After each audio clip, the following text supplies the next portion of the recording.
My name is Ariana Vito, and I work for the City of Santa Monica's Office of Sustainability and the Environment, where I lead our building and transportation decarbonization efforts. We have a great workshop lined up for you today with two fantastic speakers and leaders in the green building space, Nick Brown and Robert Fortunato. And I'll introduce them shortly, but first was gonna just kick things off with some background on why we're here today talking about building electrification, and I'll share a brief overview of the city's efforts to electrify both new and existing buildings. So I'll get us started. So based on our last greenhouse gas emissions inventory, we know that about 30% of our emissions come from the building sector, and we'll actually be updating our inventory for the 2022 emissions this spring. So it'll be interesting to see any shift in those numbers. But from our building sector, we have the majority of the emissions in buildings are from natural gas or methane, which of course is a potent greenhouse gas that can leak in pipelines from extractions and also in buildings, causing health and safety issues. And we've made some strides in Santa Monica with cleaning up our local electricity supply through our participation in the Clean Power Alliance. We have about 94% of customers enrolled in CPA, and of those customers enrolled, 96% are on the 100% clean power option. So making that shift to electric that much more sustainable. And so we're working hard to electrify all end uses that have historically burned gas in both two main categories. So we have the new construction side and existing buildings. But before I get into that, just since we'll be throwing around this term a lot, zero emission building and all electric building. So we're referring to a building powered fully by renewable electricity, and electrification is referring to the substitution of gas appliances like furnaces or water heaters or induction cooktops with clean, safe, and efficient alternatives. And then why all electric buildings? I'm sure most of you are familiar with a lot of the reasons, but I think it's important really to hone in on the health component. We know that having electric or induction appliances reduces indoor and outdoor air pollution. We also know that there's a safety component, so no associated risks of gas leaks or explosions like you have when you have natural gas pipelines. And then, of course, on the environmental side, electrification is much better for both indoor and outdoor air pollution, especially when you have a high component of the power coming from renewable electricity. And then on the comfort side, it's typically much easier to regulate temperatures in all electric homes. You have inverter-driven heat pump HVAC systems that can run really efficiently and maintain comfortable temperatures, which Nick and Robert will get into in much more detail. And then you have cost savings on the new construction side, in particular, when you're only running one utility to the building. So next, I'm going to look at some of the steps that we've taken in Santa Monica to reduce emissions from the building sector. We've taken a number of steps in the strategic planning and policy development and rebate programs, community outreach, and working on our education and partnerships like this workshop today. But in 2019, we passed our Climate Action and Adaptation Plan, which had a goal of 80% emissions reductions by 2030, and a larger goal of reaching carbon neutrality by 2050 or sooner. And so tackling the building emissions is one piece of that. We also have our transportation side, which accounts for the majority of the emissions as well. In 2021, we launched our Electrify Santa Monica rebate program. And so through this, we offer incentives to help residents replace gas appliances with electric alternatives. And rebates range from about $400 to $2,000, depending on the appliance type and applicant income level, with increased rebates available for income qualified applicants. And then last fall, we went to council to adopt the Zero Emission Building Code, which requires buildings to be fully electric, so no gas hookups. Though there are a few exemptions, for example, for cooking appliances and commercial kitchens, though they have to be fully electric ready. There's also some exemptions for detached ADUs. And at the same time, we went to council for the Zero Emission Building Code. We adopted a EV Charger Reach Code. So both of these are for new construction. And the EV Charger Reach Code, it's pretty significantly increased charging requirements for all new multifamily buildings, because we know that's a really important piece, and making it easier for people to switch to electric vehicles is to have access to home charging. So the new EV Charger Reach Code increased the updated state requirements under Cal Green from 25% of parking spaces to be EV charger ready up to 60. And then there are additional requirements for the chargers to actually be installed. And we have a new construction guide, which will be released this month with a detailed guide on the best way or recommended strategies to comply with the city's new REACH codes. So that will be coming out this month. And then just last week, we released our existing building electrification roadmap. And so, we know, of course, that the majority of emissions are from the existing building sector. That piece is also much more complicated and difficult, but it's an important piece in the puzzle to reducing our emissions. And so we're in the building electrification roadmap, we outline a suite of strategies looking at ways to make some progress in the existing building sector. So those can be, for example, building performance standards, which are a set of standards designed to reduce emissions in buildings by improving energy and gas and water use and peak demand. And the standards become stricter over time, driving continuous improvement in the building stock, and can also complement building energy codes. Other strategies to reduce emissions from the existing building sector include requiring energy assessments, like in the city of LA, and audits and retro commissioning, and also, of course, to incentivize electric options. So in addition to our local rebates, there will be seeing a lot more federal funding coming down the pipeline later this year from the Inflation Reduction Act. And you can find links to the Rewiring America website and other funding opportunities on our Green Building webpage. We'll drop those links in the chat. And then other examples which are a little bit further down the line, are time of sale or listing policies, like we've seen in the city of Berkeley through their emission saving ordinance, and time of replacement policies. So in addition to all these carrots and sticks I just mentioned, education and outreach will continue to be a priority in our efforts to really move the needle here. And I'm excited for this workshop today for us to dive in deeper and see what it really looks like to take these projects on. But just quickly, the last slide I'll share is on the cost effectiveness side.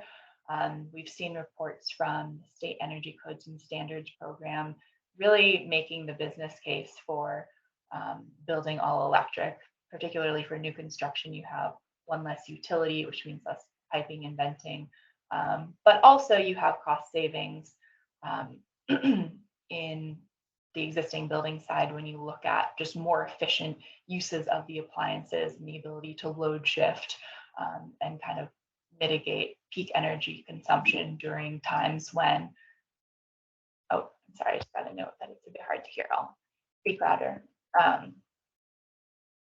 And one recent change we saw from the California Public Utilities Commission is the elimination of subsidies for natural gas line extensions taking effect this summer. And really now we're seeing in Santa Monica, businesses and individuals are understanding the value of health and safety to their communities and are willing to pay for it. So there is and the last piece I wanted to mention, because this comes up a lot, is grid reliability. So can the grid handle all of these new electric buildings? And the short answer is yes. The SCE and the other utilities are committed to expanding clean energy procurement. SCE is investing $5 billion a year to bolster the grid to support a clean energy future, and has really ramped up battery storage over the past few years. That's how we got through the last heat wave without rolling blackouts. And there will be a lot more coming on the grid in the future. So with that, I will pass it over to our guest speakers. And we have Nick Brown, who runs Build Smart Group, an independent energy consultancy in Long Beach. He's a certified energy analyst and a Quebec board member, and teaches classes for SCE, PG&E, and Energy Code ACE on building electrification, heat pumps, and the Energy Code. And inspired by Robert's Green Idea House, he remodeled his own Zero Net Energy House in 2015 and recently added a Zero Net Carbon all-electric ADU above his garage as a rental. And then we have Robert Fortunato, who is president of Ford Strategy Consulting and builder of the multiple award-winning Green Idea House. And this was one of the first affordable net zero energy carbon case study houses made with standard construction materials and off-the-shelf technology. And he's an adjunct faculty at International Innovation and Social Entrepreneurship School based in Denmark, and also has coached startups and developed the built environment at the LA Clean Strategy at the LA Clean Tech Incubator. So thank you so much to both of you for being here, and I will pass the mic and stop sharing my screen. Thanks so much, Ariana. That was thanks, awesome. Ariana. Yeah, that is awesome. And Robert and I have long been fans of the work that Santa Monica has done to advance the building electrification movement, haven't we, Robert? It's inspirational what you guys have done, and unapologetically as well. I mean, the number of sustainability managers that we've known over time who tell the story just like you did, that it's better for the environment and better for our people. And guess what? Santa Monica is not harmed at all. In fact, just the opposite. People are flocking to Santa Monica as a result of the great work that you guys do. So thank you for the inspiration, Ariana. Yeah, and I'd add that Santa Monica was somewhat of an island in their work on advancing electrification, 5 years ago. Last code cycle, the 2019 code cycle, Santa Monica took another step forward, had an electric preferred REACH code that made an easier compliance path for an all-electric home than a mixed fuel home. And then, as Ariana said, this code cycle, it's all electric for all new construction. So they continue to push the envelope, and following their lead, County of San Diego's had a lot of activity in this area. City of LA has their own REACH code, all electric, as well as up and down the coast.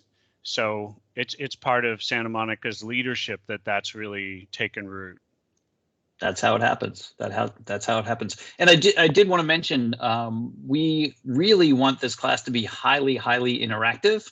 And so if you guys wouldn't mind, those of you wouldn't mind sort of just registering in, saying, where you're coming from, sort of geographically, and then tell us what you would like to get out of this class. We're going to be here for 4 hours, folks. So we want to make this really valuable for you. We've done this, I don't know, Nick, how many times? Dozens of times now. And really when it sort of clicks for us is when people are really interactive and tell us what their concerns are. Tell us what you're working on. Tell us what you'd like to achieve and what you'd like to get out of the class. So please, sort of hail in on the chat and let us know what you would like to do, because we love to tailor this class to your needs. And we have tons more material that we can actually pack into the class. But if we can sort of lob something in that's of value to you, we're happy to do it. Absolutely. Thanks, Robert. And you can monitor those responses as they come in. Would you mind while I set the stage here? Please do. We really wanted to, and if you've attended this class before through the City of Santa Monica or SCE or elsewhere, stay tuned. It's way different. We've got 2022 energy code pieces in. We've got more multifamily than ever. The rates have been updated. There's we're ready for a discussion of vehicle to grid and net metering changes and all these things. So it's always evolving because we want it to be fresh. But we want you to come away understanding the benefits, why we're talking about all electric buildings in all these areas. We want you to understand the technical building blocks of doing so, heat pumps, heat pump water heaters. No matter where you're coming from, this course is designed for a broad audience. And lessons learned, key design best practices on how to make your project a success. So we'll first cover the building blocks, why all electric, in a little more detail than Ariana did. We'll talk about the technologies that make it possible, starting with solar and batteries, costs coming down over time, right? We'll weave energy modeling into the argument too, because not only is energy modeling a great design tool for you to optimize your project, but it's required for energy code compliance and to get your permit. And we'll show you how all electric designs outperform mixed fuel designs in the modeling and then eventually in real life as you build your projects. We'll start with cooking, right, Robert? Because that seems to be the biggest hurdle to electrification for a lot of people. We'll start there. We'll take a break, 10 minutes. We'll come back with water heating. And then Robert and I are going to broadcast live with no professional support, I'll add. We'll be moving our webcams over there. I'll show you induction cooking, and he'll show you heat pump water heaters. Again, two of those systems that you may not have seen in action before live. And then we'll finish with heat pumps, pull it all together on the energy modeling and design side, and some key lessons learned. And quickly, we have Jay Madden from SCE on the line today, available to answer any questions that you might have in their area. But they wanted to make sure we said, understand that if you're a Santa Monica ratepayer, you're buying your power, the distribution of it through SCE, as typical, and the generation of it through Clean Power Alliance, right? So there's a partnership in a way, bringing power to you. And this is because SCE in California, SCE is decoupled. They're not in charge of generating power. Their role is distributing it and managing customer relationships. And they're publicly committed to supporting the state's greening of the grid and greenhouse gas reduction goals. That Pathway 2445 document's a great reference on that. Let me give you a little bit about me, and then I'll hand it off to Robert. On the left there is my remodel project from 2015. It was a 1950s ranch house in Long Beach, same climate zone as Santa Monica, by the way, so we have a lot in common there. And we kept the building envelope and just turned all the walls into high performance walls, turned the roof into a high performance attic, high efficiency systems, solar panels, etc., Greenpoint rated. And that really started me on my journey to do this full time. And I became a certified energy analyst. So I assist architects and builders with energy code compliance and energy efficient design all over the state, 200 or 300 projects a year now. And that turned into teaching classes like this, especially lately on electrification. So important to achieving our greenhouse gas reduction goals that I really feel good about spending a lot of my time on that issue. But also heat pumps, and I teach energy code ACE classes on the energy code, including the residential architects class. Now, if you notice, I'm toggling back and forth 7 years, and you see an ADU above the garage now. That's the all-electric ADU that first occupied in July 2022 by a lovely couple. They're renters, but of course ADUs provide for future living, retirement planning for us potentially, a young child to return back and have an affordable place to live, just a ton of flexibility, income. And for me, it's a test site for all these electric technologies. It's got a ductless mini split heat pump, a heat pump water heater underneath in the garage, induction range by Frigid Air, and a Miele heat pump dryer. with a solar array on the roof designed to be net zero carbon. So we'll be bringing in examples from that throughout. And that's what it looks like inside. Very livable. I could have rented 10 of them. And the results have been really satisfying. What the models predicted the house and the ADU would do, the actual real life results bear out. And you can see we overproduced by about 1,000 kilowatt hours in the main house. This was the first full year of operation.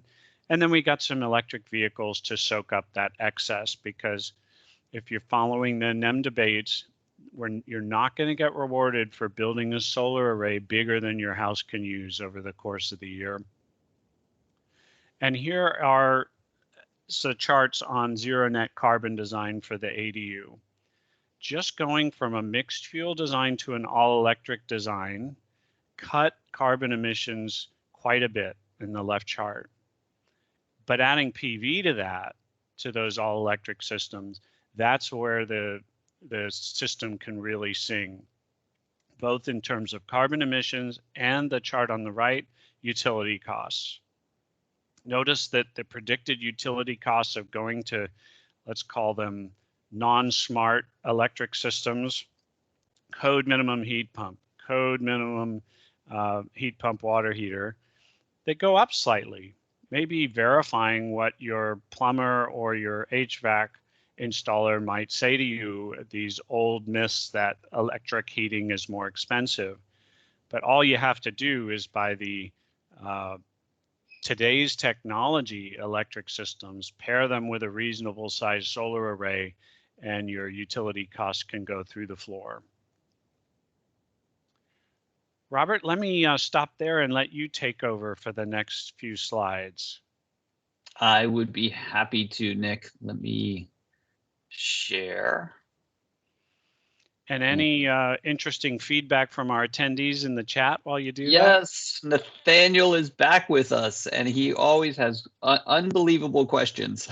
Oh, okay. So if you can tackle that next one while I'm talking, yes, that'd be great. That'd be fantastic. All right, can you see my screen? Perfect. All right, fantastic. So nice to be with all of you. Again, my name is Robert Fortunato, and I'm so pleased to be with Nick. and Nick and I really enjoyed teaching this class together. He was kidding at the beginning. We're sort of like brothers who fight with each other all the time. Yes, and it's kind of fun. We have the sparring relationship that makes it really interesting. And we are kind of unique in teaching this in that we both have general contracted our own retrofits to net zero energy houses. So I don't think there are a lot of instructors, and especially two not together that spar with each other on these things that can do this kind of training. And so we put this together because we thought we could bring something really different to the table and make it enjoyable for you guys at the same time. So that's really our goal. And I already see a bunch of friends on, Helena and other people who I'm working with on projects.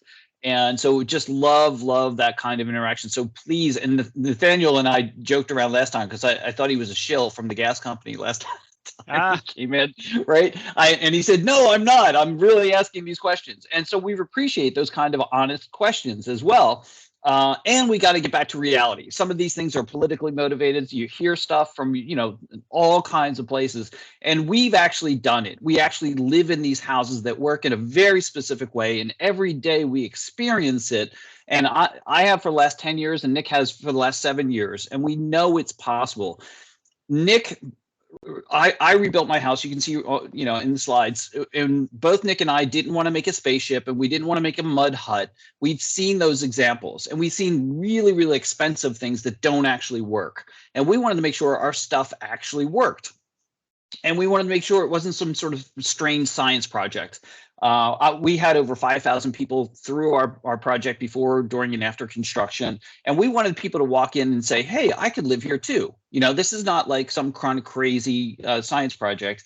And so, that's what we want to communicate to you guys. This is possible, and it's possible 10 years ago. We came out of the ground 10 years ago. We didn't want to have the ribbon cutting for a year after because we wanted to see what it did. A lot of people stood in front of buildings and we saw it, and we believe this building will do this and that and the other thing. And I've been auditing those buildings, and those buildings don't work the way they said that they were going to work. So what we wanted to do is see just from our Edison bill, can this actually work? Does this actually work? And so we waited, 12 months before we had our ribbon cutting ceremony. And guess what? The engineers were really, really apprehensive, especially 10 years ago. We were designing the thing 12 years ago. We started designing the thing 12 years ago. And our engineers, we had some really great engineers and Southern California Edison working on it. And they were all wringing their hands because we were cutting off the gas line. And back then, that was a really radical thing to do. People were like, oh, we don't think you're actually going to make it. It's, making hot water is really difficult without, gas and so forth. And guess what? The building is so efficient, it over generates every year by about 2.5 megawatts. And that's enough to power 2 electric cars and still be net zero energy for free, essentially, right? And so that's what we want to tell you. 10 years ago, we did this. And so quite frankly, I wanted to go back to my regular day job. I'm a consultant for large professional services firms doing leadership strategy and innovation work. And it pays a lot better than doing this, quite frankly. It does. But I keep on getting dragged back into space because people like Nick said to me, hey, there aren't a lot of people who did what you did, and we need to do a lot at massive scale. We need to do this a lot more. And so for the last 7 years, I've been auditing building portfolios for affordable housing complexes and then helping those affordable housing complexes use that information to improve the pipeline of buildings that are coming on to make them less expensive and better for your health and better for the environment. And Helena and I are working on a project that we won the last EPIC round of grants. And we won $1 million to design one of the most sustainable and affordable housing complexes in the country. So I'm very, very proud to be working with this team, amazing team of people that are doing these things. And what we'd like to do is pass on the information that we're learning. We're continuously learning through the products and services that we're deploying on these projects to you guys who can use them, tomorrow. And so that's really what we'd like to do today. So our building is not crazy. It's 2,100 square feet. My son was born and he kicked me out of my office in our 1,300 square foot house. And we both, my wife and I both work out of the house. We needed some more square footage, essentially. And we went through this process trying to hire the best green builder we could find. And it turned out to be a complete sham. And if you want to hear the backstory of that, we actually did a TED Talk. If you just put my name in TEDx, you'll find it. In 18 minutes, you'll hear the whole backstory and some additional details that we won't cover in this class. We only have a 6.5 kilowatt array, so it doesn't even cover a third of our roof. So it's not like some crazy thing. And we actually got the building certified, Greenpoint and Living Building Challenge rated, so that it's just not like me telling you that it works. We actually have it certified to show that and demonstrate that it works. And this is what our Edison bill looks like, right, Jake? So every one of these is a month.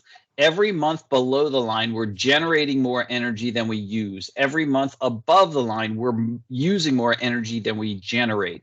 And so you can see in the wintertime, we use a little bit more energy than we use, but in the summertime, we over-generate. And on average, through net metering, we have more energy that we can use. So our next step is to actually store some of that energy in short-term and long-term uses. And we're waiting for vehicle to grid technology to come about, because my Tesla, right? I got a Model Y a couple of years ago, and that has an 80 kilowatt hour battery. We'll be talking about batteries and so forth, but we know that if the grid goes down, we can plug that thing back in to run our refrigerator and everything very inexpensively. And so there's more and more of that technology coming forward, which we'll talk about during this class. We already talked about that. And then we want to make sure that we're all talking about the same thing in this class. So we're going to start with some definitions. Zero net energy, you hear us talking about that all the time. It's basically you're making as much renewable energy as you use on an annualized basis. That's what net zero energy is. Zero net carbon means that you're not using dirty fossil fuels. Essentially, you're doing it with the lowest carbon energy that you can use. And right now, that's definitively electricity. And electricity that's made from renewable sources, even better. Greenhouse gases is, I think, a misnomer. I'd like to call it pollution. I think it gets kind of lost in there, right? This is the stuff that will kill you, right? It negatively affects your health, and it gets, attributed to greenhouse gases because we have this thing called climate change. But essentially it's pollution, right? It's emissions of gases proven to trap the sun's energy in the Earth's atmosphere, leading to rising temperatures. These include CO2, methane, and others. So methane, ladies and gentlemen, is what they call natural gas. There's nothing natural about it. It's the gas company stuff, right? It's fossil fuels, and it's 80 times more potent than CO2 in trapping those sun's rays. So that's the thing we're trying to attack now. They used to call it the transition fuel, but guess what? The transition's over. Now it is the #1 contributor to greenhouse gases. So that's the thing we're trying to avoid in this process, and that's why we're going all electric. But I want you guys to think for a second about why you would want to go all electric, and type into the chat what your reason. Why are you sitting in here? I know a million other things you could be doing for 4 hours than sitting with Nick and myself in this class. So what is it that you want to get out of this class, and why do you think all electric is actually an option for you? We'd love to hear from you. I'll go through a number of them, and let's see if yours line up with ours, right? And Ariana did a great job at the beginning talking about this, but anybody who's a developer, anybody who wants to renovate their project knows you don't want another utility. And no offense, Jay, right? But no one likes the utility at the project site because there are delays. You have to wait for people. Sorry, Jay, right? But if we can eliminate one of them, wouldn't that be beautiful? And all the meter charges that go with that additional utility. So essentially, you just have one utility that turns on the project when you need it turned on. I had a client who built a $40 million project, and they could not get the gas meters after the Santa Rosa fires, which delayed their project 3 months. Do you know what the capital costs are on $40 million for 3 months? It's enormous. So again, if we can just eliminate one of those things, then you have one less risk of a failure in the development process. And that's what we want to help. We want to help anybody on an individual level and a collective level avoid those kind of pains. The other reason is for your health. There's a number of studies that have come forward that link the combustion process at your stove with asthma for your kids. Your kids are 80% more likely to have gotten their asthma if you have a gas stove in your kitchen. How crazy is that, right? Crazy. So we want to eliminate that, and #1. And smog has not been officially quantified inside, and we're going to be talking about that more. But essentially, if you had smog outside at a certain level, like 80 parts per billion, the government would say, hey, you need to shut that down. And there's laws against doing that. But you can be up to 800 parts per million in your per billion in your kitchen, and there's no regulations against it. And that's actually what happens when you turn your gas stove on and do some cooking for Thanksgiving, for example. Nobody thinks they're poisoning their people, but one of the reasons you get so sleepy at grandma's house for Thanksgiving when she has the gas stove, it's not just the tryptophan in the turkey, it's all of the carbon monoxide and sodium dioxide and formaldehyde that's dropping into the space when you're cooking with gas.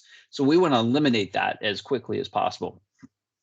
So we know that we want to and need to have a reduced dependence on foreign energy. We don't even need to talk about Russia anymore, but they have a stranglehold on gas, and it's causing the energy spikes that we see right now. Nick will be talking about that more, but 4 times more expensive to use gas in February than it was a year ago. That's crazy. That's crazy. And people, you hear people screaming about it for a good reason. Reduced external pollution, GHG emissions, which we talked about, better backup, power, water in emergency. We're going to be talking about that specifically. You're going to have a better resiliency profile as a result of being on all electric, and we're going to show you how to do that. Lifestyle issues, and we're going to talk about cooking specifically. It's faster and more even cooking with induction cooking. And Nick is actually going to do a cooking demonstration, believe it or not. He's actually in real time going to go into his kitchen and show you how that thing is just so much better than your current gas stove. And we're excited to do that. Making pasta, Robert. Pasta today. Nice. Pasta today. Yep. I always thought he usually makes like oatmeal or rice. Okay, rice I can see for lunch, but pasta, now I'm Italian, so now you're speaking my language. That's right. And I always burn the rice. So because I get back to teaching. Last course, someone put in chat, "Hey, turn off your rice."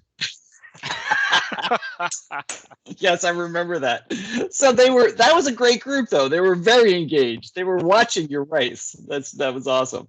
So the other reason I think some of you are here for very good reason are that there are billions of dollars in incentives to make this happen for you, right? And even if you're not income qualified, you can get a 35% or a 30% tax credit, a credit, not a deduction, a credit, right, on your next tax bill by doing these things. And this will be happening over the next 10 years. So it's not like you have to rush tomorrow, but you have 10 years to do it. We want you to do it sooner rather than later, but there's tons of money out there. And if you're income qualified, there's even more money available. So it's really, really a rich pot to draw from to do these projects. And the last thing, but it might be the first thing, because when you need to do a project, you need to get a Title 24. Without a Title 24, you can't get a building permit. And Nick is one of the best modelers in the state. So I'm honored to work with him. And he's going to show you how and why it's easier to get Title 24 as a result of having an all-electric building, as a result of how the codes are formulated. And he's going to walk you through that process through every one of the technologies that we're going to talk about today. So I'm excited for all the great things that we have going. And Nick, anything good in the good in the chat? What came in the chat? Please. This is a mission-driven group today. We've got Jane saying her little bit to fight the climate crisis and go vegan, everyone. Allison Kendall, Allison and I have worked together, wants to do more NZE homes to address climate change, improve their health. Helena wants why all electric, resilience, decarbonization, independence. So really, she wants the whole picture, not just the climate change picture. Nathaniel as well, as you alluded to earlier. He's our moderate political person, perhaps, if I'm reading into his post, who really wants the full story from both sides. We'll give him that. Nice.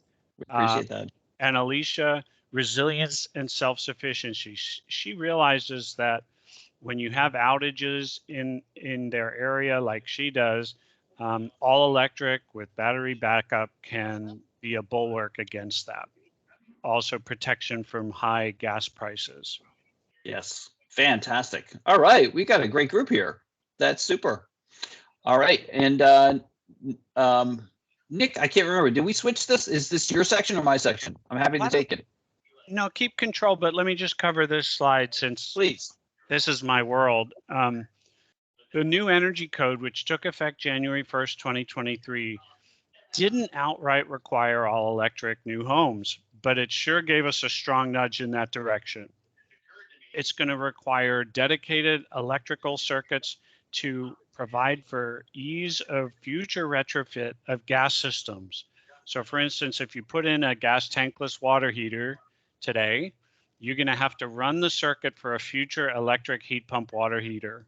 You're going to have that space all set up so that the plumber can pull out the old system at the end of life and put in the new one. So in that way, it drives up the cost of the gas systems a little bit. And if everyone could mute themselves if they haven't already, just so we don't get any background noise, that'd be great. So it drives up the cost of the gas systems a little bit relative to the electric system and gives us all a nudge towards those electric choices. There's a new compliance metric which Nathaniel alluded to in his chat comment, source energy. Consider that greenhouse gas emissions of your design. So not only are you going to be asked to build a building that's as efficient as the standard building, that sort of treats gas and electricity interchangeably, but you're going to also be asked to build a building that emits no more greenhouse gas emissions than the standard building. So in that way, we have the electric systems are going to outperform the gas systems as a rule. And we've got the picture on the right shows heat pumps are prescriptive standard all across the state for new construction. The 4 orange climate zones shown have a HVAC heat pump for heating and cooling prescriptive standard, and the gray states, which most of us in Southern California are building in, have a heat pump water heater prescriptive standard.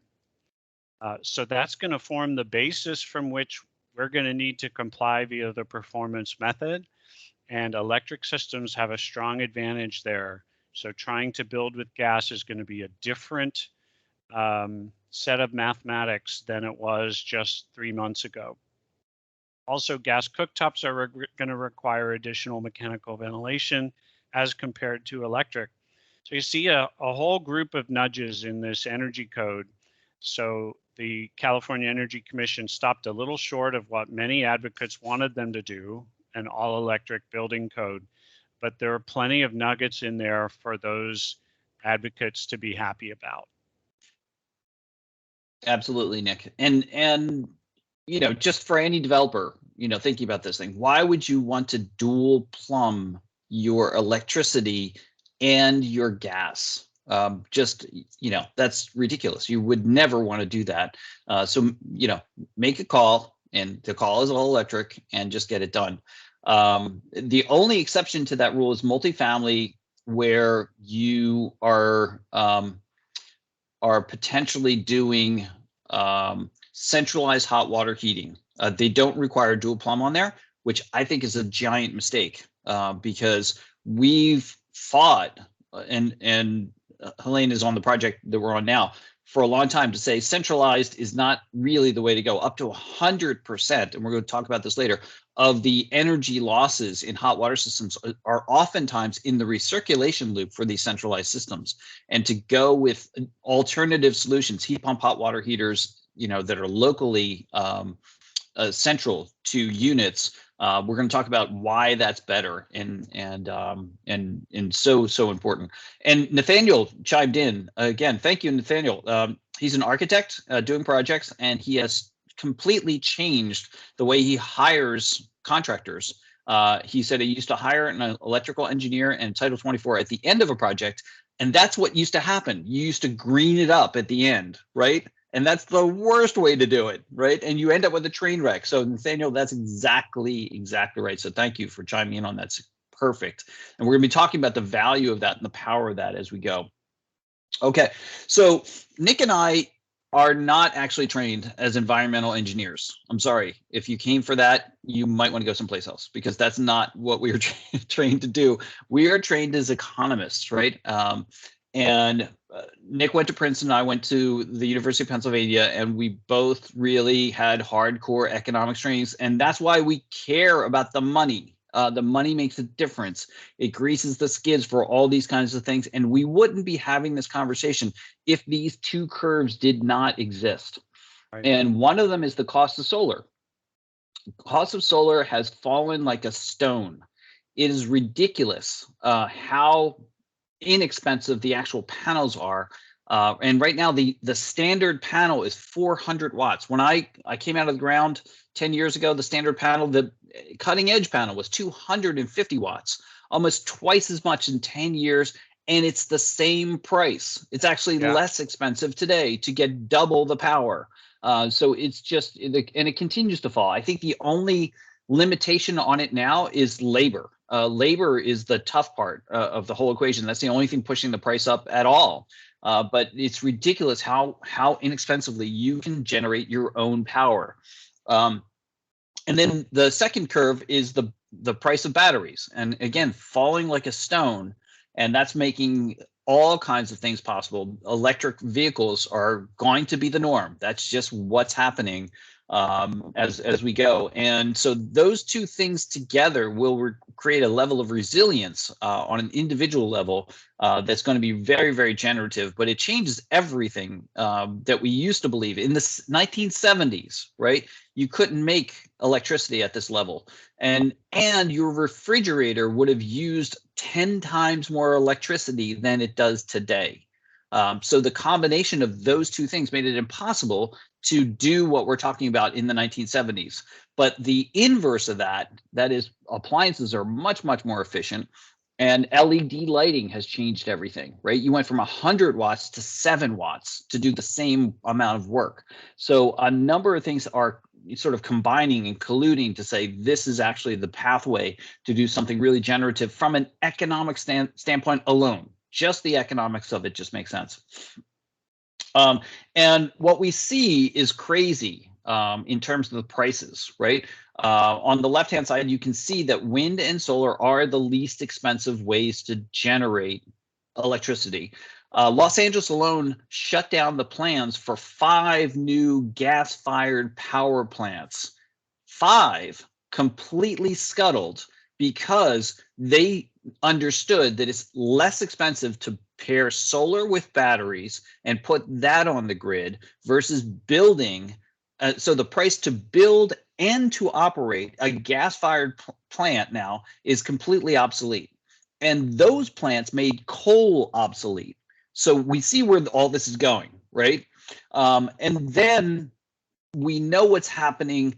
And the gas company has been a little nefarious, and they've been running to build out their infrastructure, because then they can go to the Public Utilities Commission and say, hey, we can't scuttle this infrastructure that we just spent $2 billion on, right? They're playing a game to stay in business, essentially, where they could be and should be just put out of their misery because they're not doing anything generative. And especially as we see on this particular chart. So the levelized cost for electricity, we know will go up over time. So that's just going to happen, but it's not going to go up nearly as much as the price of gas, especially as we start to truncate the gas lines. We know what's happening with Russia and those other volatilities that are causing the 4 times price.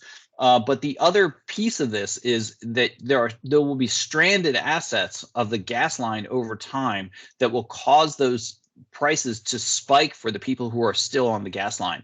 And that's why we want to make sure to help disadvantaged communities get off that gas line as quickly as possible. And that's the Infrastructure Act, as well as that is the IRA, and localized things that Santa Monica is doing specifically that can help incent that, because some of the first costs for retrofits are more expensive, and we have to take that into account, and we have to make sure that we help people with incentives to get to that place.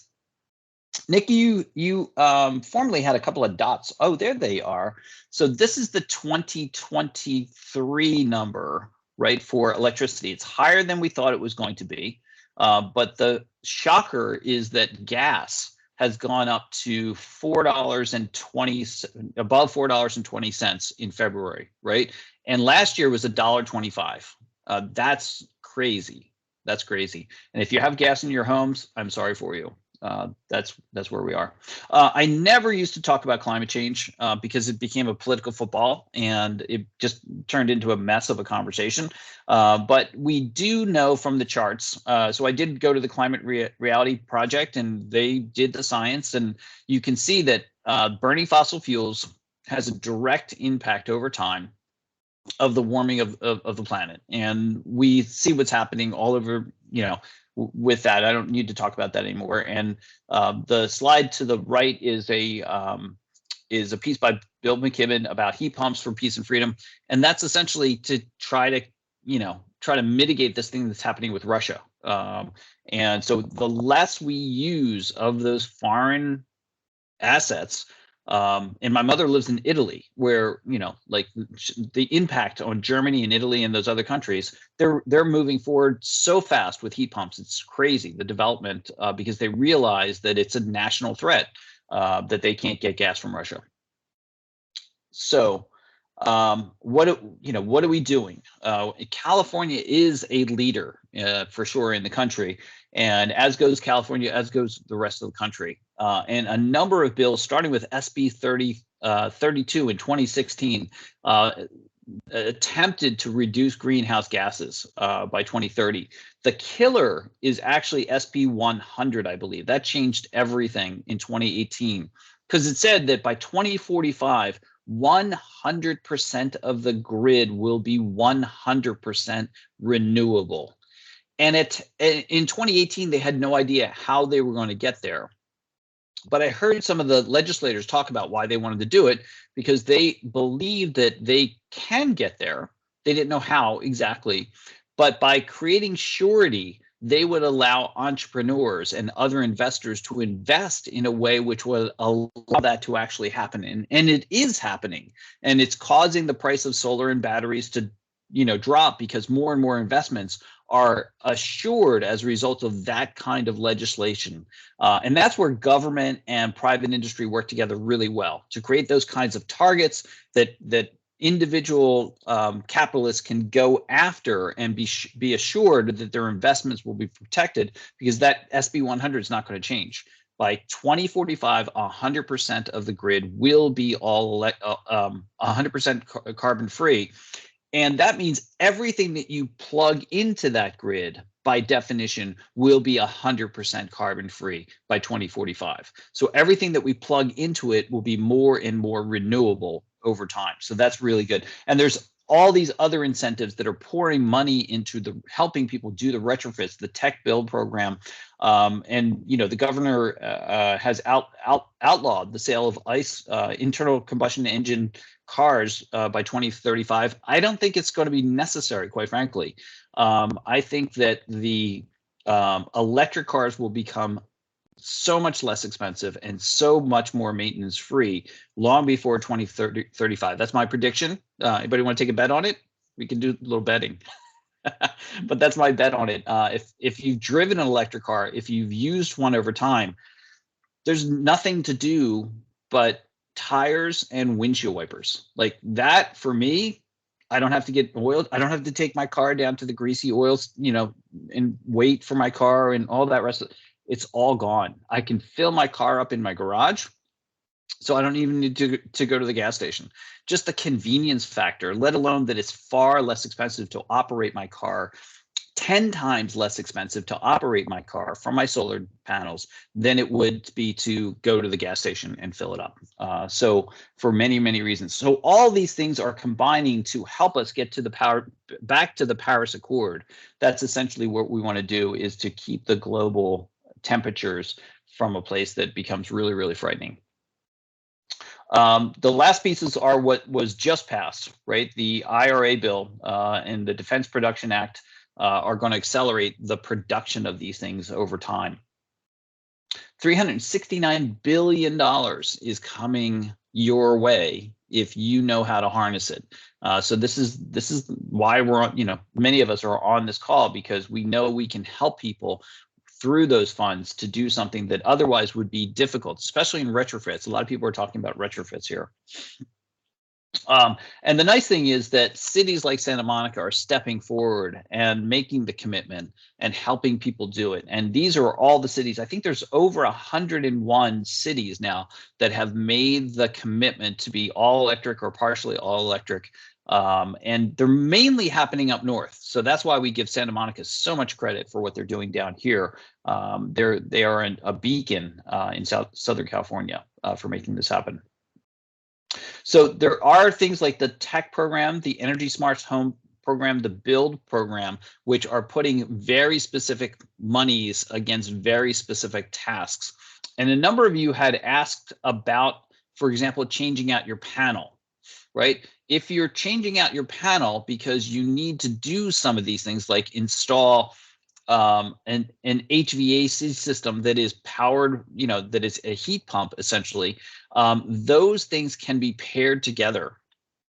And so if you're putting in a heat pump hot water heater, the electrification of that.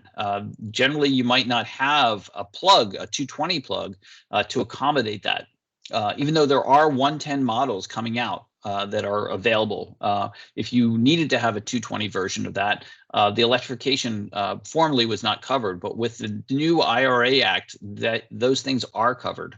And so there's a ton of money that is available for those kinds of things. So new home through Energy Smart homes, all electrics, 3,500 tech retrofit, 3,000 for HVAC, 3,100 for heat pump hot water heaters, Energy Smart homes retrofits. It just goes on and on and on. So plug yourself and plug your clients into these incentives. They are really, really rich and deep. Nothing like we've seen, and we've been doing this for a while. This is nothing like we've seen in the past. So the money is there to do it, and grab the money while it's available. And I added the Santa Monica numbers down there in the bottom, including a specific rebate for panel upgrades and induction ranges and heat pump dryers. So cobble those together, it adds up. And that's the thing Nick just mentioned. You can stack these together. You can get that money and get the tax credit, right? So it's amazing what's available now that was never available before. So that's really fantastic.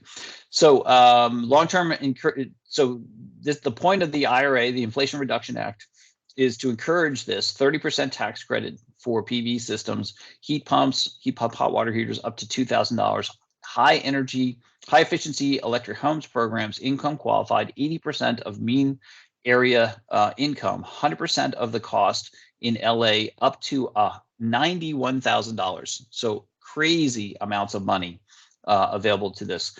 And then 50% of costs up to $137,000. So yeah, that's the income level, right? So if your income level's up to 137, you qualify for that lower rebate. Yep. So when you consider that the average income level, I think, is $50,000. I mean, it's crazy, but I think it's $50,000. That means a lot of people fall under that umbrella, and that we can help with these programs. So point of sale rebates for heat pumps up to $8,000. Heat pump hot water heaters $1,750. Electric cooking $840. Heat pump dryers, it goes on. Electrical panel upgrades $4,000 for a panel upgrade. So it's rich. With a maximum of 14,000. Important to note, that program's not available yet. It'll come from your state energy office, but this is part of the IRA, and every state has the option to roll out this program, and no doubt California will be one of them. Yep, really good. All right, so Nick has been doing a ton of research as to how and why this all works, and has some really compelling graphics to show you exactly how and why this is all less expensive and moving in the right direction. So go, Nick. Yeah. And I put in the chat, we've noted all the fantastic comments. I saw some on heat pumps and heat pump water heaters, EV charging, cooking, modeling, electrical infrastructure. Please hold those thoughts and remind us if we miss your specific question by the end. But here's the piece I didn't understand. I put in a gas tankless water heater, an efficient one, an efficient gas condensing furnace in my house when I remodeled it in 2015. And this is where Robert was telling me, you'll be sorry, you should be all electric like me. And he was right. Hate to say I told you so. Well, you didn't show me this chart because it didn't exist yet. And when it came out in 2019, I was like, oh, yeah, okay. And because what this shows is an electric home built today has 45% lower greenhouse gas emissions than the same house mixed fuel. And as the grid greens, as Robert explained to you, our California electric grid is due to be 100% renewable by 2045.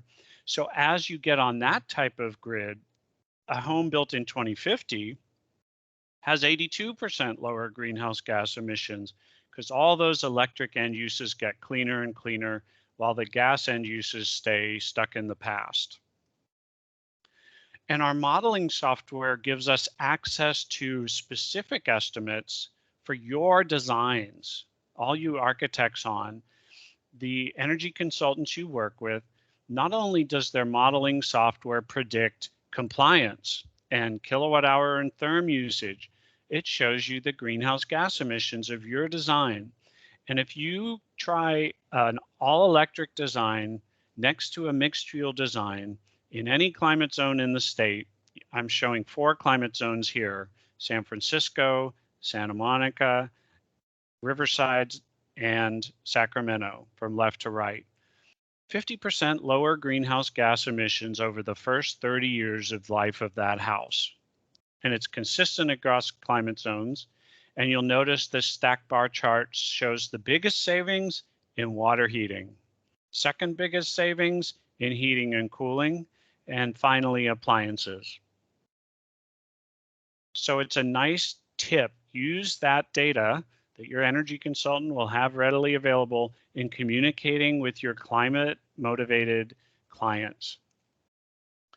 Now, the question always comes up, how is the grid going to handle it if it's already difficult last August, last September, and we're getting text messages from CAISO asking us to cut back?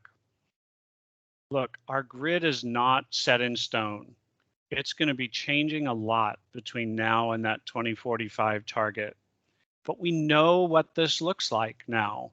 Studies like shown on the screen here by Berkeley and Princeton and CAISO itself predict exactly what that grid looks like, what combination of solar, wind, battery, geothermal, hydro, pumped hydro are going to supply the estimated amount of electricity needed on an hour-by-hour basis over the course of the year, with reliability ensured, with intermittency included of solar and wind, with uncertainty included, transmission lines included.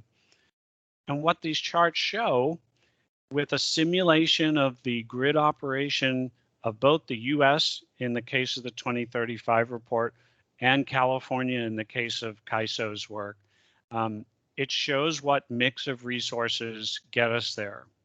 And I really like this quote: given the plummeting costs of clean energy, the US could reach 90% zero carbon electricity by 2035. Notice that's 10 years before California's target. Maintain reliability while lowering customer electricity bills from today's level, on the path to 100% by 2045. And by the way, creating new net jobs, avoiding $1 trillion in health and environmental damages. And you see some of these data points finding their way into Biden's proposals. Also notice in the chart on the right, the very bottom part of the screen where the dark gray is, that's the battery supporting discharging, that's a battery charging, and then the orange humps are the battery discharging during peak periods, and the top light gray is curtailment. I like to point that out because a lot's been made in the press that California is selling electricity to Arizona at negative prices at certain times in the year. Yeah, that's by design. That's how you account for intermittency and uncertainty. You overbuild these renewable energy resources a little bit so that they're capable of supplying you during those worst case periods. And at times you're shipping it around the West via your transmission lines. That's not a defect, it's part of the design. So our buildings, if you're here working on energy efficient, lower greenhouse gas emission buildings and EV charging, you're working on more than half of the pie. More than half of gas use, greenhouse gas emission in California are from transportations and buildings.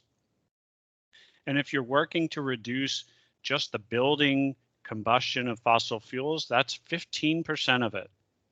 So you're working in a critical part of maybe the most defining challenge of our era. And how about cost? As Robert said, we never ignore cost. We hit it straight in the face in this presentation. E3's study in 2019 showed lower first costs for new construction, both single family and multifamily on average across these big climate zones lower cost, especially because you're not investing in that gas infrastructure to the driveway of every lot.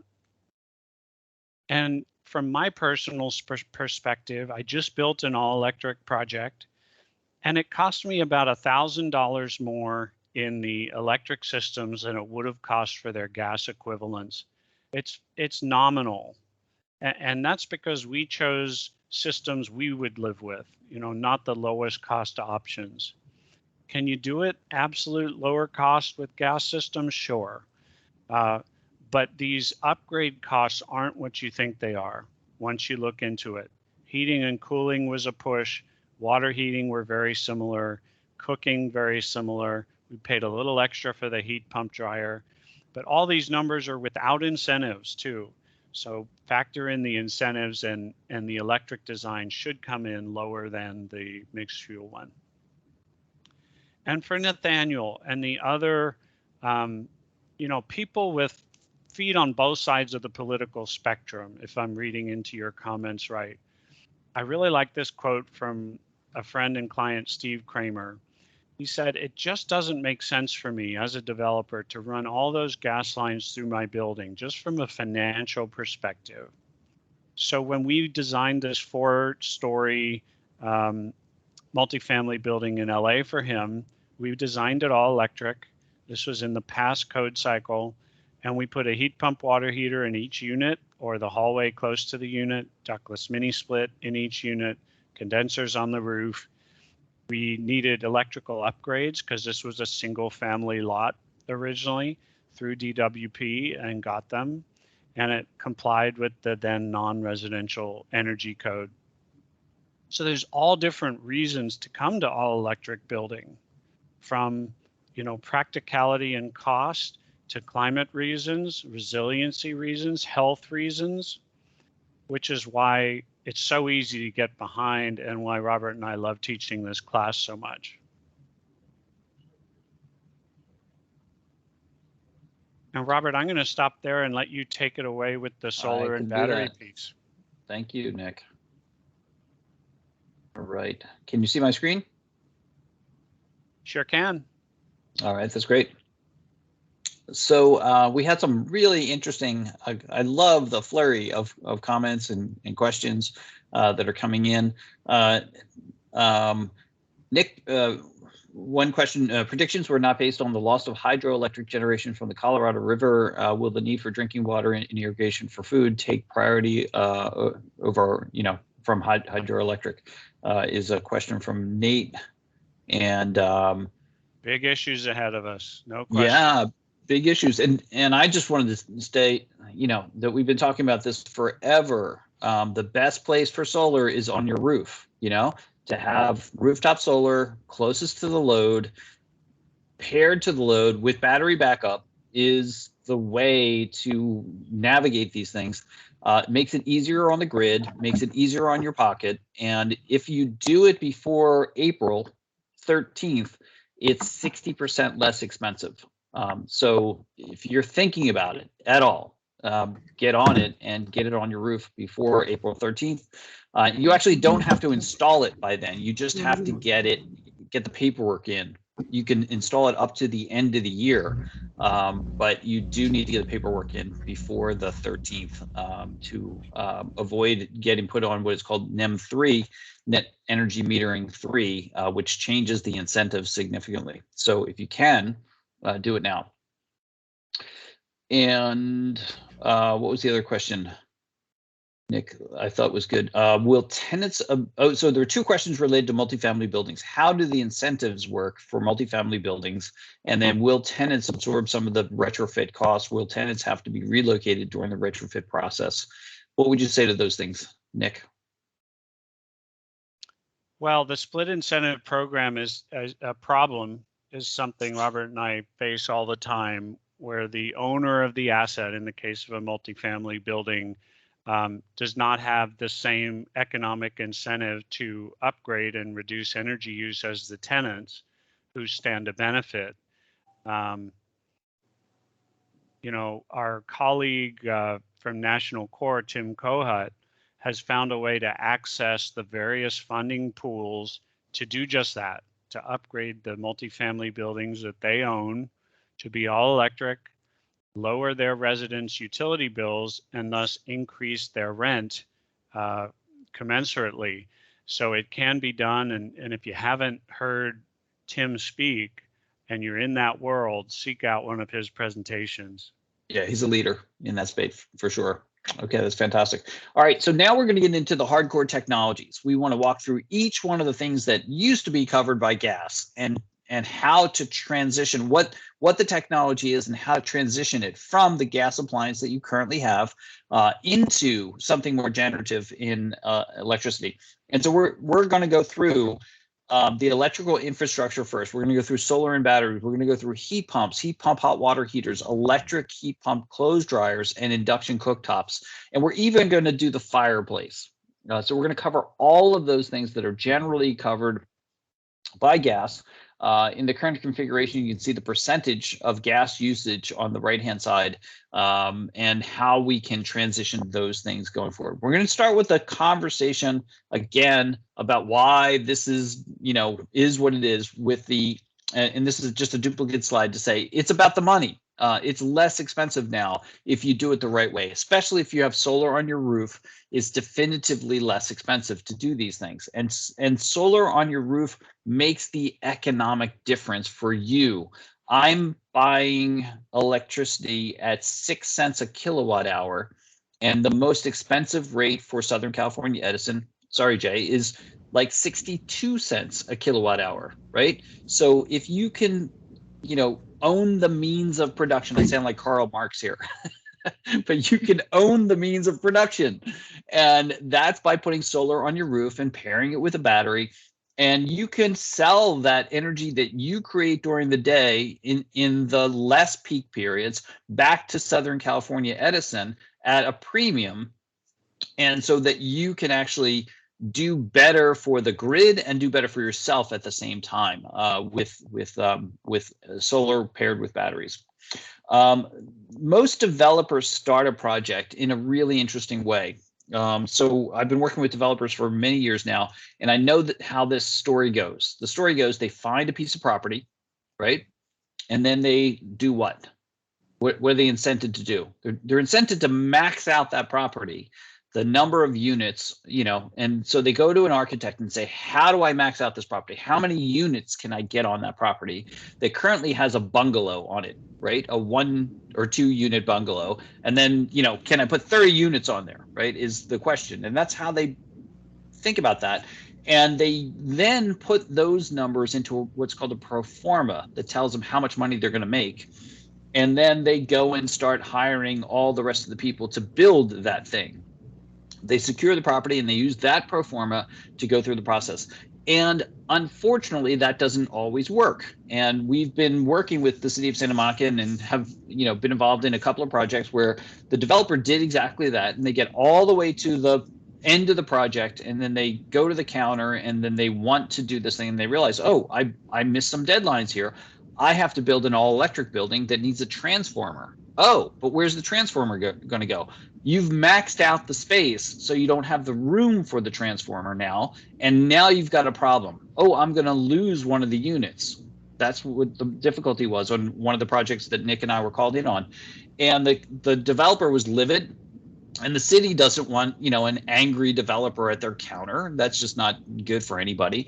And so we have been trying to say, think about the infrastructure first and make room for that increased size transformer because it needs to have a clear spot, clear sky, profile, and it needs to be a certain number of feet away from boundary lines and so forth. So you have to know all those things going into it. And this is where we start and say, start to rethink your projects because they're going to require different things as all electric buildings. So you need to calculate the loads and do site planning early. And just like Nate said, the number of consultants, you bring on your Title 24 consultant earlier, you bring on your electrical consultant earlier. And as a result of that, you get different, and you bring a modeler in early to help calculate those loads. And that makes a difference because you need a 10 by 10 footprint for a typical multifamily building. And all electric peaks typically are higher than mixed fuels. And you know, batteries and other things are starting to mitigate that, but we're still in a place where it's generally a larger and more complex transformer. And the last piece of it, especially for multifamily buildings, is going to be the EV chargers. Justin, I mean, we're talking about, if everybody could make sure they're on mute. Did I just hear a fax machine? I could swear I just heard a fax machine. Is anybody using a fax machine? Anyway, all right, so if you guys can mute, I think it's Susan. Susan, would you mind muting? Thank you. All right. So I don't want to beat that dead horse, but it's really, really painful when you do planning like that. So we need to do more upfront planning. We'll be talking about that more. This is the profile for Nick's house, and Nick very kindly shared some of the graphics of how his house works. And you can see there's under that blue mountain in the middle is his solar production. And the beauty of it is some of his peaks sit under that mountain. And what we want to do as much as possible is drive those peaks under the mountain. So you can see there's a mountain at the later part of the day that could be cooking or it could be HVAC. Nick, do you know what it is? It's both. And this is late July. So that's cooking dinner while the air conditioner's on. There you go. Right. So a couple of things he could do, you know, in those situations, because we want to reduce the 4 to 9 load as much as possible. So he could sort of drop the temperature of the house in the middle of the day, right? Pre-cool it a bit so that everything's a little cooler, and then he can ramp it down from the 4 to 9 period is one thing he could do. He could use a crock pot in the middle of the day. Yeah.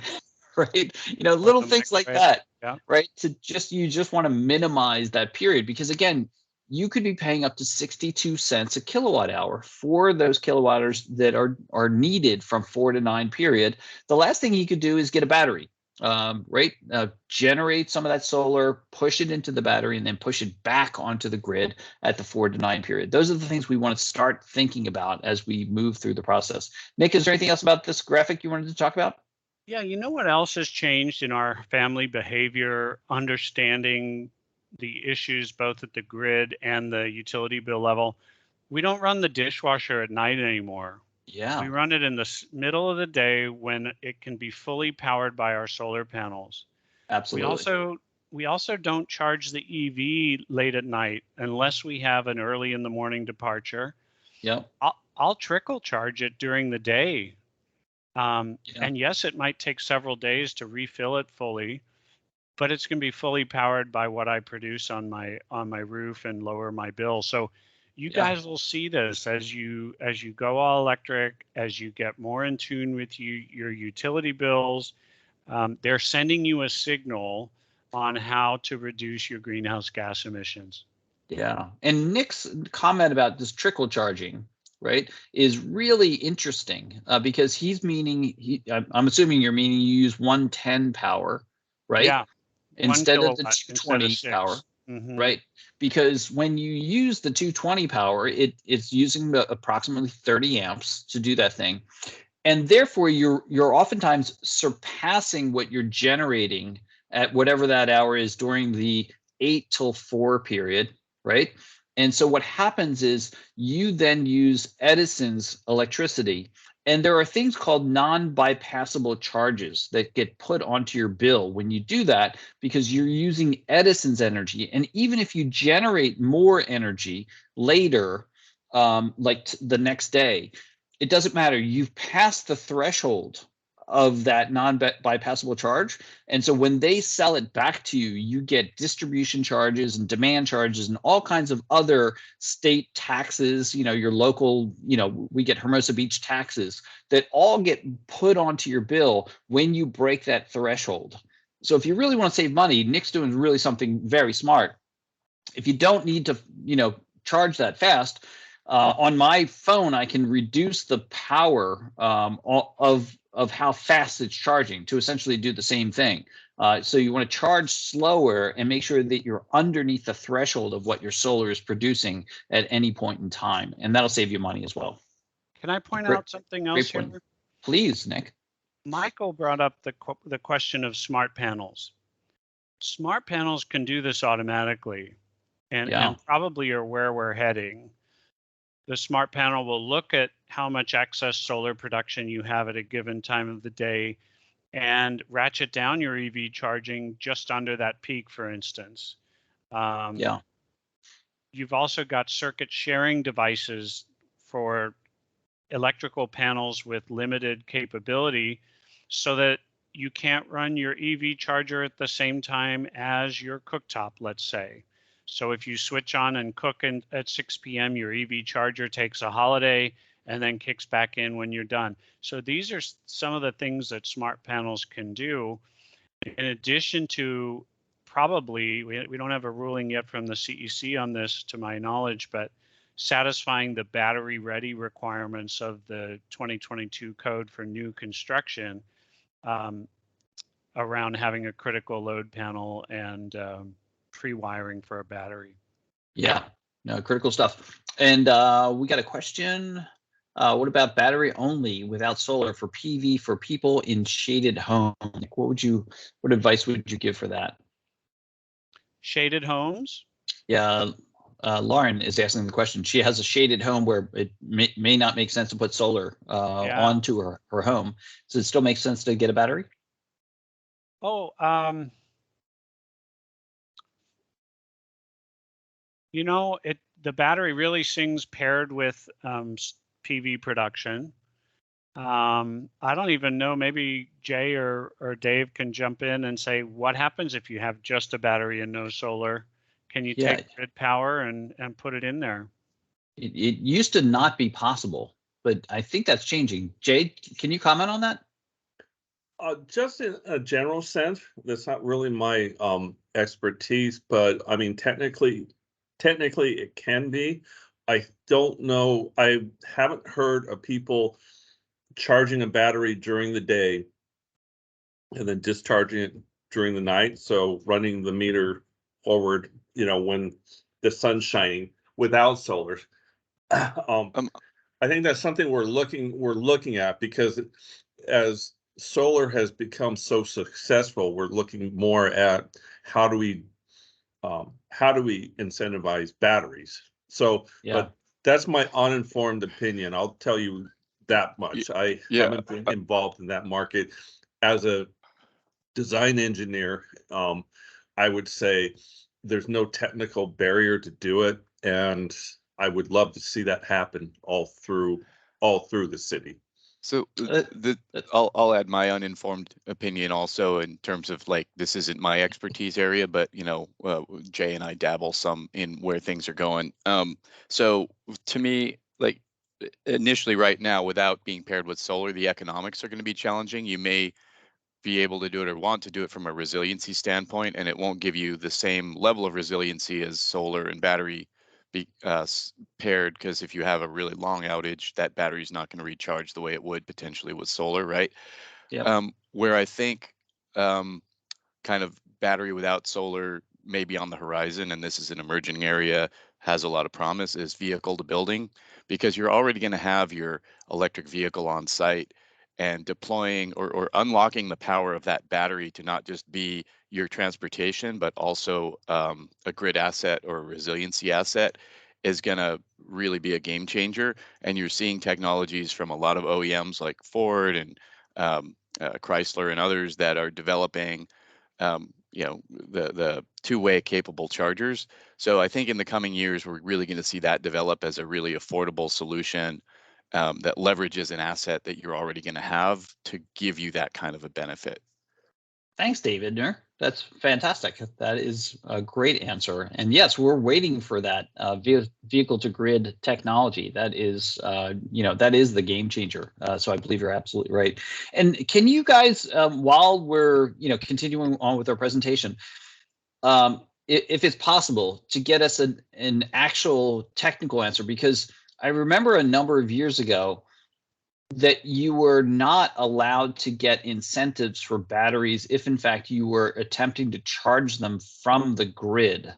And so the incentives went away, if you are attempting to configure the battery to do arbitrage from the grid.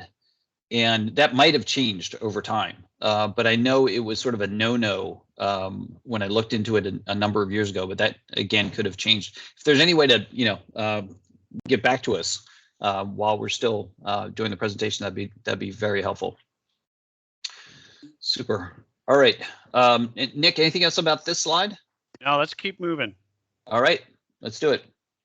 So this is Nick's house on the bottom. And as you can see, it has a moderate size solar array and a moderate size load that basically takes up for the load that you see at the end of the day, that 4 to 9 period. And what you see on the top is what Nick affectionately refers to as the McMansion McSolar house. And that is if you just built to standard construction, minimal Title 24 codes, and then attempted to just put as much solar on as possible to overcome the load, you end up with a very, very inefficient solution. And so what we'd like to do is, not have this mountain of solar and then at the end of the day, this mountain of load. And that's why we really want to talk about reducing the load first and then matching the solar and the batteries to that load second. And especially because the 4 to 9 period is so expensive, we want to make sure to do that thoughtfully. And that really incorporates making sure that the building first is designed to heat and cool itself first. And solar orientation, the windows, the thermal envelope, the different things, the shading strategies that you use are just so critical to do first before you attempt to mechanically cool and heat the building. And that's what we did and that's why our house works so effectively. We have long overhangs. The orientation of the building is such that we can minimize the solar gain during the summertime and then use solar gain in the wintertime to actually heat the house and mitigate a number of the loads that are happening in the house. And we love this little graphic. It's just a nice way of explaining that in the middle of the day, we want to capture as much of the solar gain, the solar energy that we're getting from our solar panels, and charge our batteries, charge our cars, pre-cool the house, preheat the house, do all the things that you could do in the middle of the day so that by the end of the day, you have a little extra reserve of that battery so you can discharge the battery and behind the meter reduce the load that you would be paying 62 cents a kilowatt hour for at the peak periods, and make sure to reduce that as you go forward. And here you can see what the residential time of use rates are. And this is a TOU 4 to 9 plan. And we're all moving toward TOU time of use metering plans, because the second you get solar, you actually have to get a time of use plan with it. And so on the top, you can see the winter rates, and in the bottom, you can see the summer rates for solar, for a TOU. And then, and Nick included the Clean Power Alliance rates. So Santa Monica has Clean Power Alliance energy, and you can see that the comparison between those rates versus the Edison rates. And you have a choice. You can sign up for the Clean Power Alliance or not in Santa Monica. And well, it's opt-out actually. So you're automatically put in this plan unless you opt out. Yeah. That's correct. That is correct. Yeah. And then next is the TOU Prime. So if you have heat pumps or you have EVs, electric vehicles, you can get onto this program. And Edison has a very good rate calculator. So if you just put in Southern California Edison rate calculator, there's a tool that you can use, and you put in your account number, and it'll actually help you calculate and choose which one of these choices is best for you and your particular usage. But again, as Nick and I had mentioned before, just changing your behavior around these things can be super helpful and might change your energy profile. Because as you can see on the bottom, in summertime, during weekdays, it's up to 62 cents a kilowatt hour between 4 and 9 p.m. And so that's really what you want to try to avoid as a consumer in that particular window of time. And just a quick point here, as Yep. Ariana said, if you're in Santa Monica, if you're on Clean Power Alliance and you build an all-electric home, it's powered, at least theoretically, 100% clean energy. You can feel really good about that decision, and it's a lot less of a nuanced decision than it would be doing it in another territory, right? Yeah. So that's what Santa Monica is striving for all new construction to be. Absolutely. Absolutely. Okay, and this is what is affectionately referred to as the duck curve, because this graphic basically charts energy consumption on the grid over the course of a day, starting at 12 a.m. and then finishing up at at midnight. And so, as you can see, there's no solar basically in the beginning part of the day because it's dark, and then as solar comes on the grid, it's reducing the amount of regular energy, fossil fuels produced energy over years. So you can see it started at 2013 actual all the way down to 2020. And so the amount of solar coming onto the grid creates this belly of the duck, if you will, that you can see right here. And then and there's some an over generation risk, if you will, and you might have seen the headlines about California selling energy to Arizona at a loss or something like that. It's because they can't ramp down the gas powered power plants fast enough, and so they can curtail solar and they can give it to Arizona, for example, at a loss. But as we get more and more battery resources in place, we hope to reduce that story and change it significantly so that we can store that energy and use it in this period. And this is the end of the day 4 to 9 period. And so we're ending up with a spike in energy at the end of the day. So what do we do about that? And Dave Ittner from Southern California Edison said it perfectly. The Ford F-150 already has the capability to be connected to the grid and connected to your home. And so it has an enormous battery in it, and it can discharge into your house to minimize that spike at the end of the day. So that's a very specific battery application, or you can get Tesla batteries or Sonnen batteries. There's a number of different manufacturers who do that thing at the end of the day to minimize the amount of that 62-cent kilowatt hour energy. The other thing to do is thinking about thermal batteries in your house. And a thermal battery could be your heat pump hot water heater. We have been programming ours to basically turn off in the 4 to 9 period, and it's worked spectacularly. And you'll see them in a little bit. We're going to do a demonstration down in my garage, and you'll be able to see them.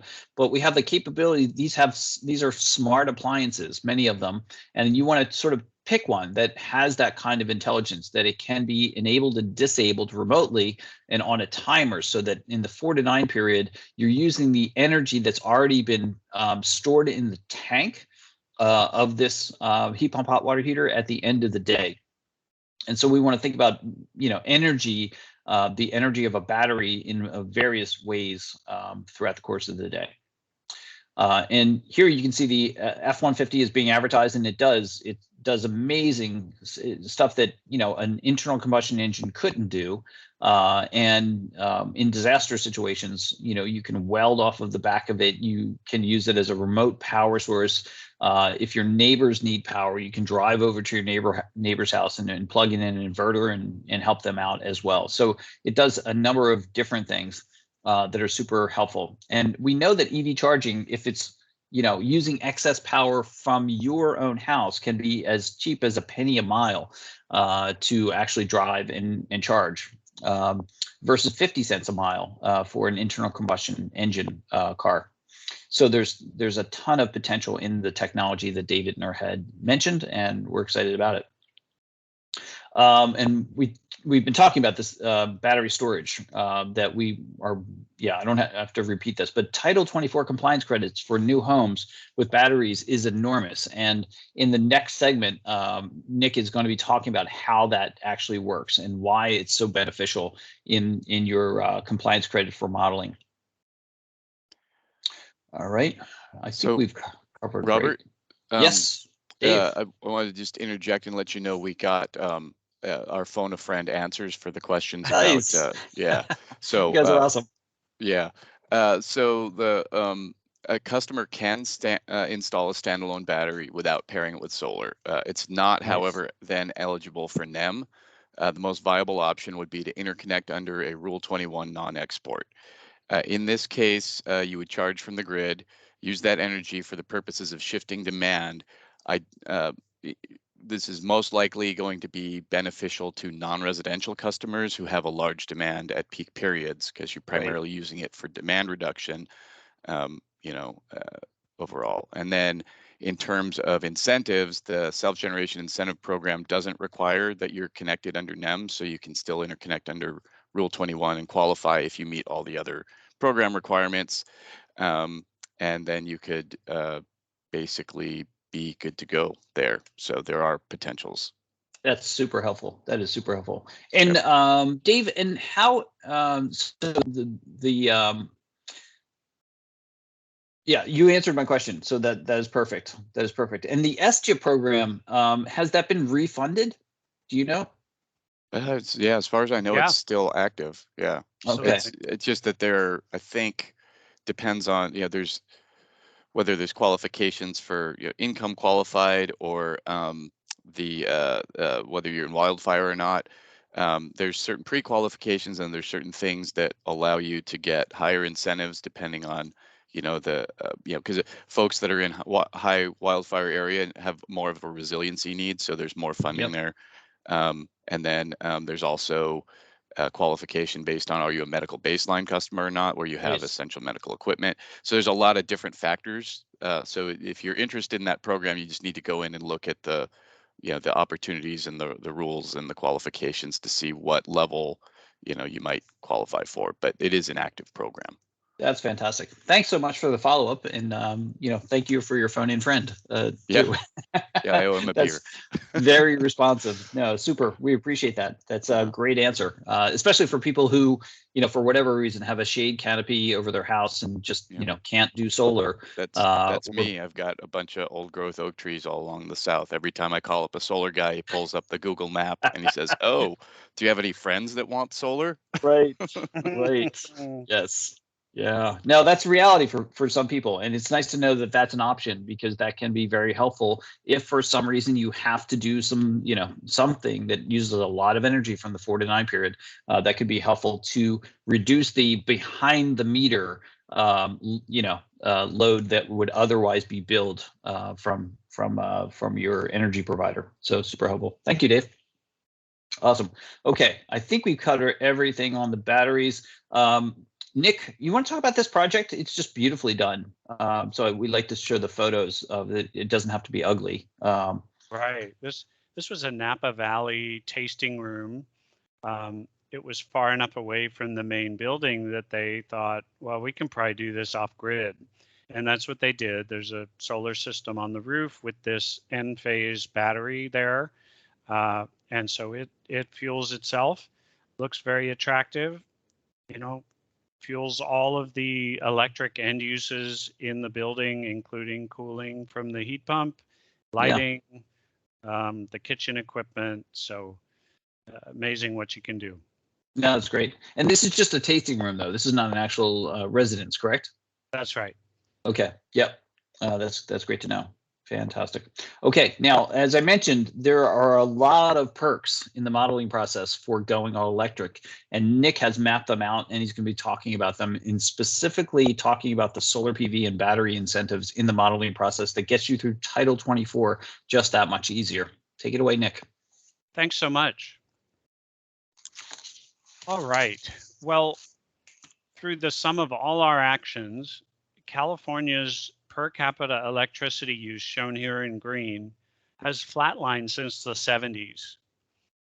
And the rest of the country's has doubled. And this is due in no small part, in my opinion, to Title 24 being enacted in the late 70s, and all of the work that you and the CEC and the utilities do to make California's buildings more energy efficient. Something I think we can really take pride in. So why think about modeling? Why did we weave energy modeling throughout this class? Well, you're going to need energy modeling, a performance model to demonstrate energy code compliance. It's used on almost every residential project of any size.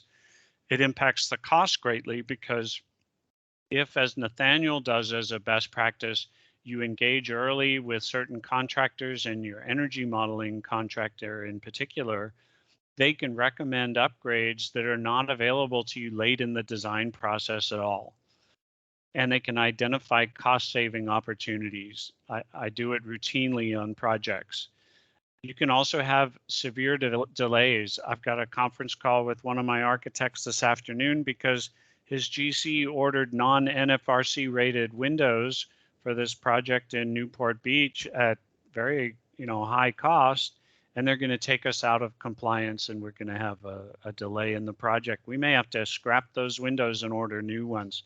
So working in tandem with your energy consultant should be the best practice. You can also use energy modeling to achieve net zero carbon, net zero energy goals, and size the solar system and battery appropriately for the load of the building. So that's something that we're increasingly doing in our industry. Title 24 compliance, there's a prescriptive pathway where if you have a simple project and you want to meet every single one of the prescriptive standards without exception, you can go that route. And I recommend projects go that route when they're pretty minor in scope. But 95% of projects comply via the performance modeling route.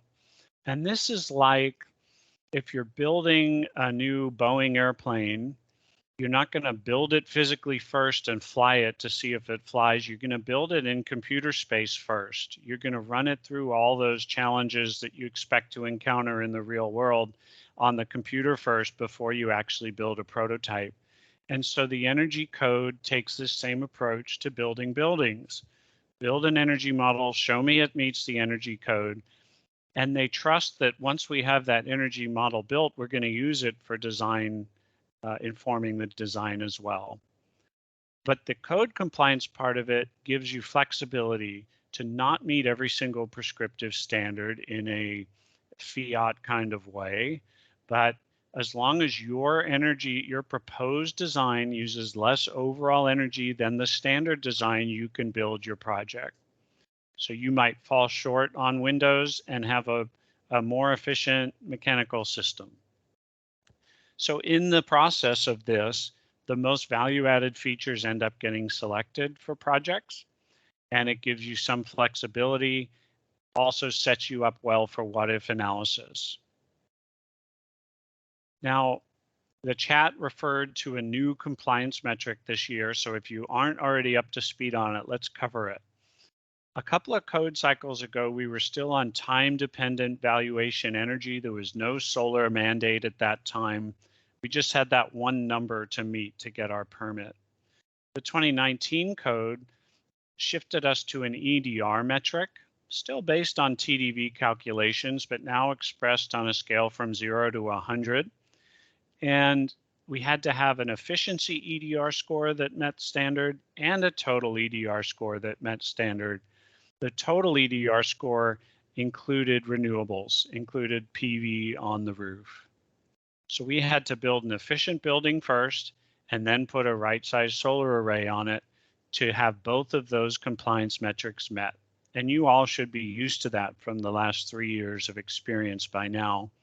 Note that that EDR metric and the renewable requirement did not apply to additions and alterations. They stayed with TDV. There was no solar requirement there. Well, now here we are 3 months into the 2022 code cycle, and we've added the EDR source metric to the 2 we had last code cycle. And you can think of this as a proxy for greenhouse gas emissions.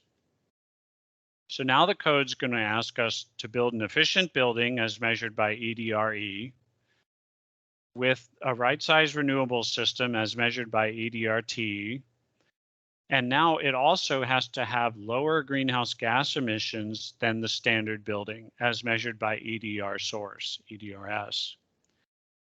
And that EDR source metric, I've done a lot of modeling now in the new software, is especially sensitive to gas because the source metric factors that your energy use are multiplied by are a lot higher for gas systems than electric systems, especially heat pump electric systems, which are very efficient, very sparing in their electricity use.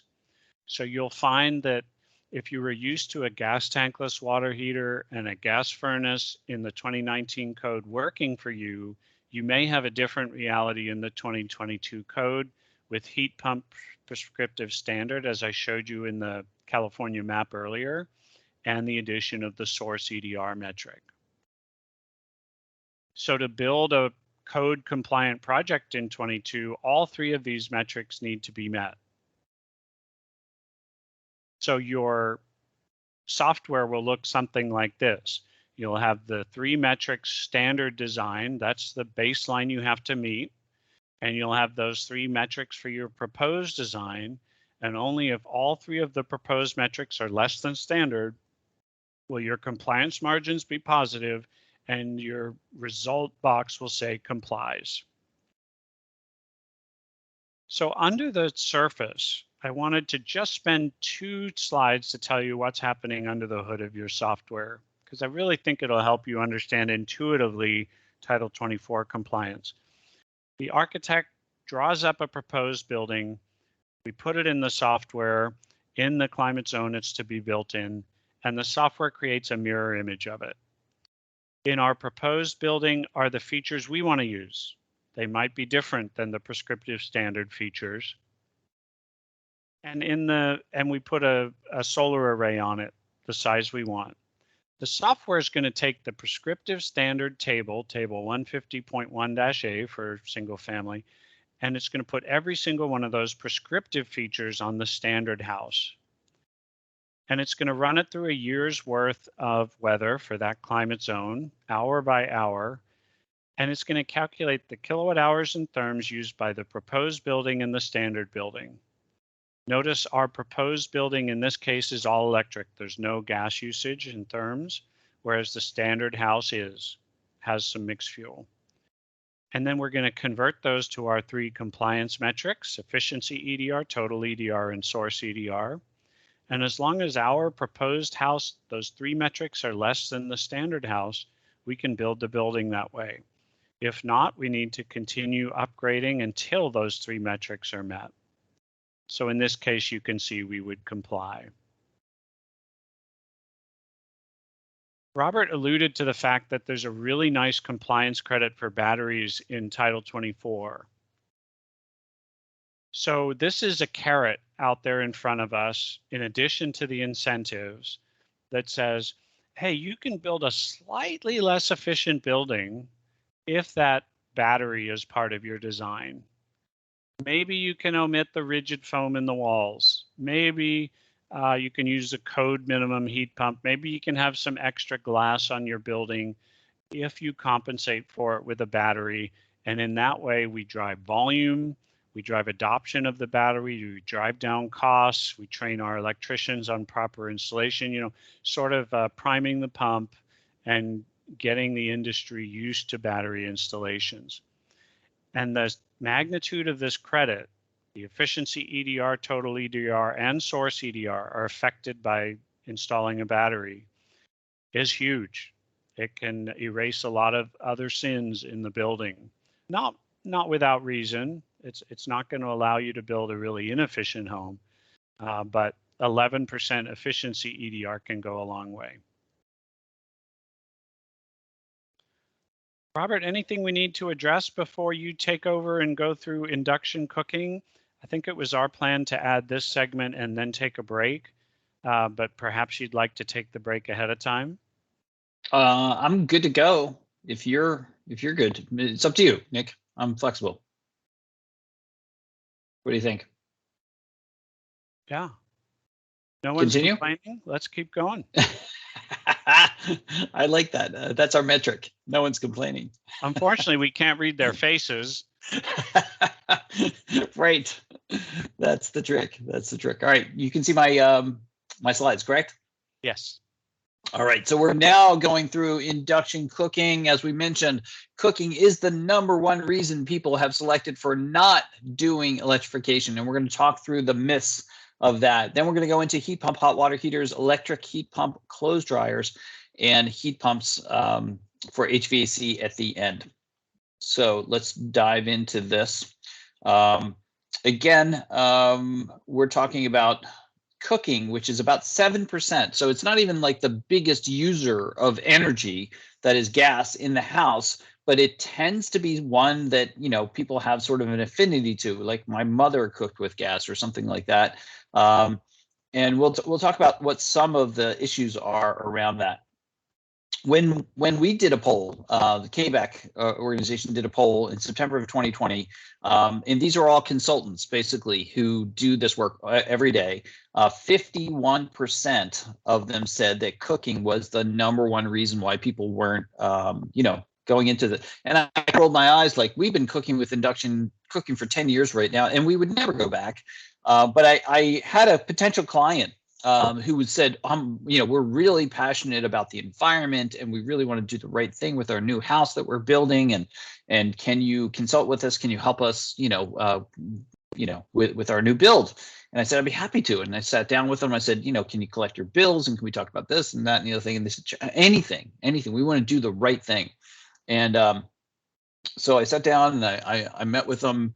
And then I said, okay, so what we're talking about is, you know, significantly reducing your gas consumption so that we can, and immediately the wife, and I don't want to make it a male-female thing, but the wife, you know, just like, you know, she had a very visceral reaction to that. She said, I can't use my gas stove. And I said, well, it's, you know, and I said, she was pregnant too.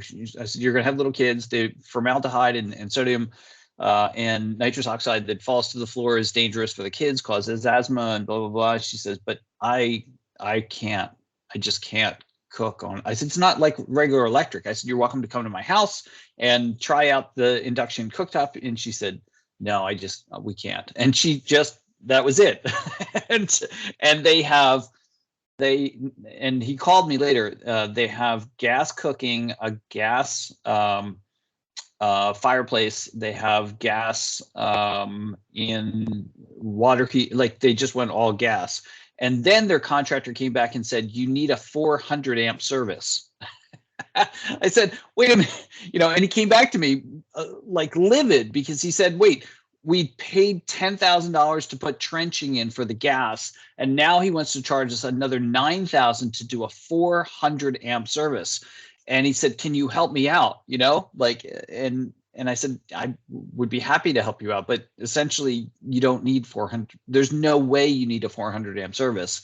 But I'm not, you know, you haven't contracted me. You haven't paid me to go and fight your contractor. So like, I'm not going to go in and just make an enemy for nothing. And so he ended up lumping it, and he paid $9,000 extra to put a 400 amp service into his property, which doesn't need it at all. So I hear these horror stories all the time. So let's get through the myths so that you can actually adopt something that's more generative and better for you. And that's how we want to help you. But the horror stories that we see and hear are just ridiculous. And induction cooking. When you haven't tried induction cooking, you have a negative association with it because you think it's electric cooking. And a lot of people have, you know, have had bad experiences with the coils. We used to have one of those coil things, and it's not a great cooking experience. It's just not. And it's not a good cleaning experience either. So when you think of it, that's what a lot of people think of. And as a result, 21% of them thought positively about induction cooking. After they've tried induction cooking, 91% said that they would use it.